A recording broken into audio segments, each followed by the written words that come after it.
2025 உலக test championship இறுதிப் போட்டியில் நடப்பு சாம்பியன் ஆஸ்திரேலியாவை வீழ்த்தி 27 ஆண்டுகளுக்கு பிறகு ஐசிசி கோப்பையை வென்றது தென்னாப்பிரிக்கா. 200 வருடங்களுக்கு முன்பே கிரிக்கெட் தோன்றிய பழமையான கிரிக்கெட் நாடாக இருந்தாலும் கோப்பை என்பது தென்னாப்பிரிக்காவிற்கு இதுவரை எட்டாக்கனியாகவே இருந்து வந்தது.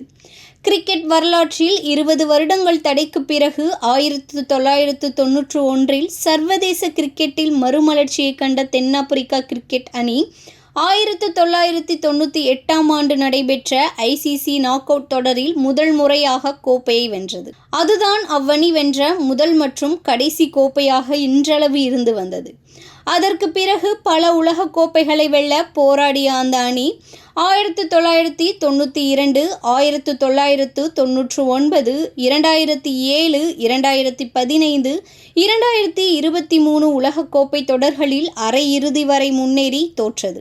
அதனைத் தொடர்ந்து 2024 T20 உலகக்கோப்பை இறுதிப் போட்டி வரை முன்னேறி தென்னாப்பிரிக்கா இந்தியாவிடம் 30 பந்துகளில் 30 ரன்களை கூட அடிக்க முடியாமல் தோற்று கோப்பை வெல்லும் வாய்ப்பை இழந்தது. தலை சிறந்த வீரர்கள் தென்னாப்பிரிக்கா அணியில் இருந்து உருவெடுத்தாலும் யாராலும் ஒரு ஐசிசி கோப்பை கூட வெல்ல முடியவில்லை. மாறாக கண்ணீரோடு ஒவ்வொரு தோல்வியின் போதும் நாடு திரும்பினர். இப்படி கையில் இருக்கும் போட்டிகளை எல்லாம் கோட்டை விட்டு ஜோக்கர்ஸ் அணி என்ற அவப்பெயரை சுமந்து வந்த தென்னாப்பிரிக்கா அணி 27 வருடங்களாக பட்ட காயத்திற்கும் அவமானத்திற்கும் எல்லாம் 2025 உலக டெஸ்ட் சாம்பியன்ஷிப்பை வென்று உச்சி முகர்ந்துள்ளது.